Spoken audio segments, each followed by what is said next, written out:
I spilled most of my tea.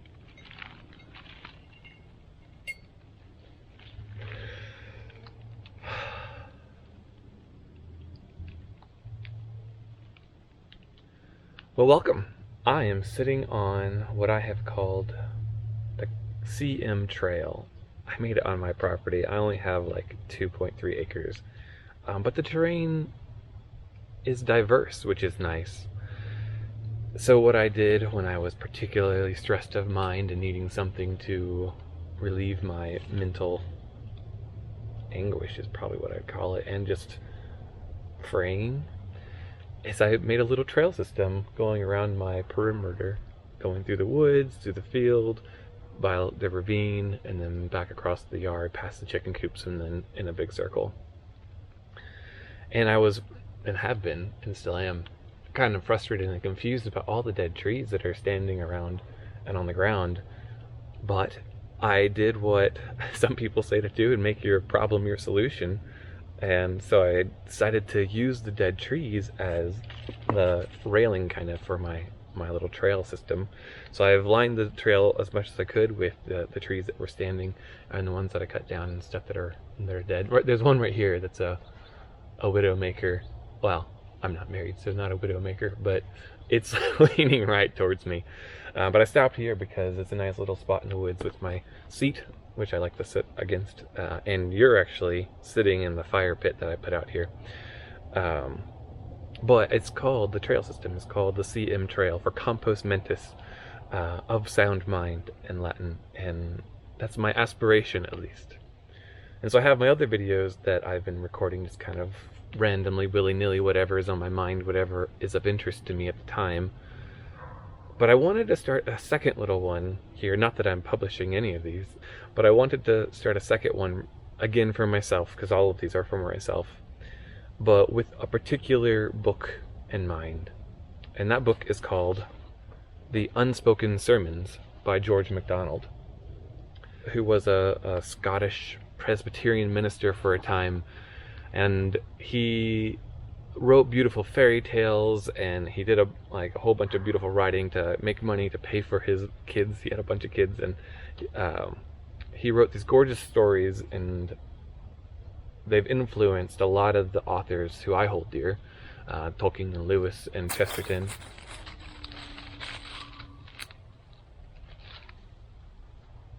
Hi.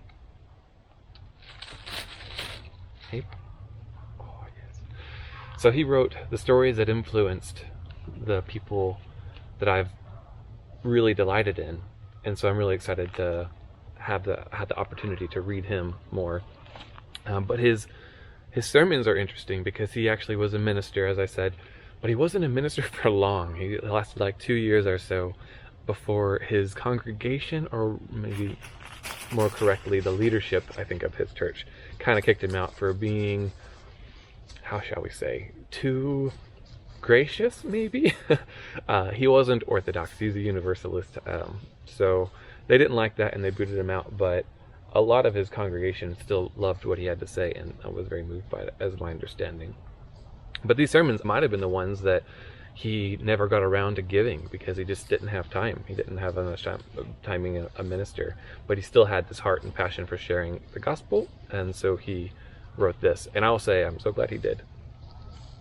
How that is structured is he has the first sermon with a Bible verse at the beginning of it. So this one's in Mark, the child in the midst is what he calls it, and he gives a sermon on that, and as you progress through the pages he speaks about it, but then it naturally takes him to a conclusion which ends in another Bible verse, and that Bible verse is the beginning Bible verse for the next sermon. It's a lovely thing where everyone is interwoven with the one before it, so it's all kind of one big sermon that he's preaching throughout however long you're reading this book. So I think that's a beautiful and powerful way of doing things.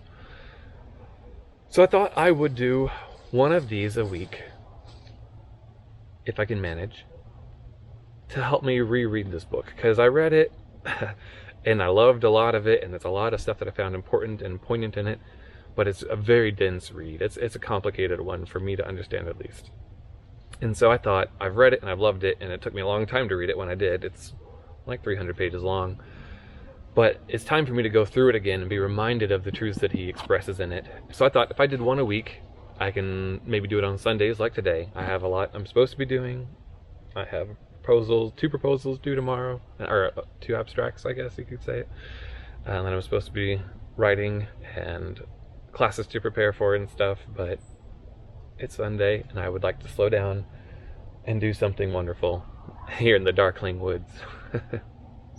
So anyway, we'll see if I can keep this up. I think it would be beneficial if I did, and it'll help me better understand some of these sermons. So anyway, this first one, as I mentioned, starts with Mark, a verse from Mark. So I will go ahead and read that now, and then give you kind of the highlights from what I got out of the sermon. The child in the midst. And he came to Capernaum, and being in the house, he asked them, What was it ye disputed among yourselves by the way? But they held their peace, for by the way they had disputed among themselves who should be the greatest. And he sat down, and called the 12, and saith unto them, If any man desire to be first, the same shall be last of all, and servant of all. And he took a child, and set him in the midst of them. And when he had taken him in his arms, he said unto them, Whosoever shall receive one of such children in my name receiveth me, and whosoever shall receive me receiveth not me, but him who sent me. Mark 9:33 through 37. So that's the verse that he starts with. And I think the whole first few pages is him kind of giving lovely images, or a lovely image of children, and talking about how they would be received and what they could kind of be like. And you can see his sympathy come through in some of these, because he's a very sympathetic individual. He talks about childlikeness and how it's distinct from being a child. He says, One of the saddest and not least common sights in the world is the face of a child whose mind is so brimful of worldly wisdom that the human childishness has vanished from it, as well as the divine childlikeness. And so he says that's one of the saddest and not least common sights. And I've seen that, I think, a number of times that I could tell of, where it's just a rough house with a rough family, and the kids there, though they might still try to play and stuff, they have a different countenance about them. So he's talking now about what that child could have been like, and you could imagine just some cute, happy child that he puts in the midst of them. But he's saying maybe that wasn't the case. Is it like the Son of Man to pick out the beautiful child and leave the common child unnoticed? What thank would he have in that? Do not even the publicans as much as that? And do not our hearts revolt against the thought of it? Shall the mother's heart cleave closest to the deformed of her little ones? And shall Christ, as we believe him, choose according to the sight of the eye? Would he turn away from the child born in sin and taught iniquity, on whose pinched face hunger and courage and love of praise have combined to stamp the cunning of avaricious age? And take in his arms a child of honest parents, such as Peter and his wife, who could not help looking more good than the other? Kind of dense prose. But anyway, I think that shows his compassion towards the less childlike children. But he gets more to the point, talking about what the disciples had been disputing. The disciples had been disputing who should be the greatest. The disciples had been disputing who should be the greatest, and the Lord wanted to show them that such a dispute had nothing whatever to do with the way things went in his kingdom. Therefore, as a specimen of his subjects, he took a child and set him before them. It could not be, in virtue of its humanity, It was in virtue of his childhood that this child was thus presented as representing a subject of the kingdom. And so instead of having this ambition of who would be the greatest, he shows us what our calling should be.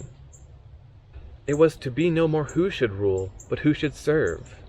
No more who should look down upon his fellows from the conquered heights of authority, even of sacred authority, but who should look up, honoring humanity and ministering unto it, so that humanity itself might at length be persuaded of its own honor as a temple of the living God.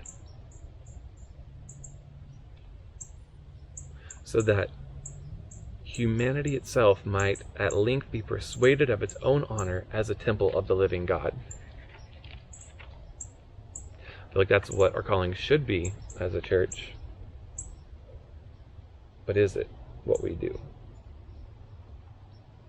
Definitely not me. So skipping over a few more pages here, I think it's getting pretty dark. And honestly, this is one of the sermons I understand the least thoroughly. So it was good to read it again, but my ones I'm most excited about still are coming. But he talks about what God is like towards the end here. And then he talks about how God is commonly viewed by the church. In this, then, is God like the child, that he is simply and altogether our friend, our Father, our more than friend, Father and Mother, our infinite love perfect God. Grand and strong beyond all that human imagination can conceive of poet thinking and kingly action, he is delicate beyond all that human tenderness can conceive of husband or wife, homely beyond all the human heart can conceive of father or mother. So that's his description of God. And then he says, however, that's not how we view him often. How terribly, then, have the theologians misrepresented God in the measures of the low and showy. Low and showy, he says. We don't think of the showy as being low, but that's how people have been representing God. Low and showy. Not lofty and simple humanities. Nearly all of them represent him as a great king on a grand throne, thinking how grand he is, and making it the business of his being and the end of his universe to keep up his glory, wielding the bolts of a Jupiter against them that take his name in vain. They would not allow this, but follow out what they say, and it comes much to this. Brothers, have you found our king? There he is, kissing little children, and saying they are like God. There he is at the table, with the head of a fisherman lying on his bosom, and somewhat heavy at heart that even he, the beloved disciple, cannot yet understand him well. The simplest peasant who loves his children and his sheep were, no, not a truer, for the other is false, but a true type of our God beside that monstrosity of a monarch. The God who is ever uttering himself in the changeful profusions of nature, who takes millions of years to form a soul that shall understand him and be blessed, who never needs to be, and never is in haste, who welcomes the simplest thought of truth or beauty as a return for seed he has sown upon the old fallows of eternity, who rejoices in the response of a faltering moment to the age-long cry of his wisdom in the streets, the God of music, of painting, of building, the Lord of hosts, the God of mountains and oceans, whose laws go forth from one unseen point of wisdom, and thither return without an atom of loss, the God of history working in time unto Christianity. This God is the God of little children, and he alone can be perfectly, abandonedly simple and devoted. Our longing desires can no more exhaust the fullness of the treasures of the Godhead than our imagination can touch their measure. What a beautiful way of putting creation, the seed he has sown upon the fallows of eternity. So to conclude, he says, life is no series of chances with a few providences sprinkled between to keep up a justly failing belief, but one providence of God. And the man shall not live long before life itself shall remind him, it may be in agony of soul, of that which he has forgotten. When he prays for comfort, the answer may come in dismay and terror, and the turning aside of the Father's countenance. For love itself will, for love's sake, turn the countenance away from that which is not lovely. And he will have to read, written upon the dark wall of his imprisoned conscience, the words, awful and glorious, our God is a consuming fire. And so that is where he picks up on the next sermon. I don't know if you can see anything anymore, but that's fine, because you're not needing to look at me anyway. But I hope that was able to be tracked. I think it had some beautiful nuggets in there. Anyway, all right, I'm going to stop there, because it's dark, and I've actually got to go do some more things before it gets perfectly dark. But I'm excited to read more of these sermons by George MacDonald, and hopefully I can find time every week to record something about my favorite parts of each one, because that would be, I think it's like 36 or so weeks full of beauty and health. But I'm going to go down. Okay, Chippy, get up. Get up, fat Chippy.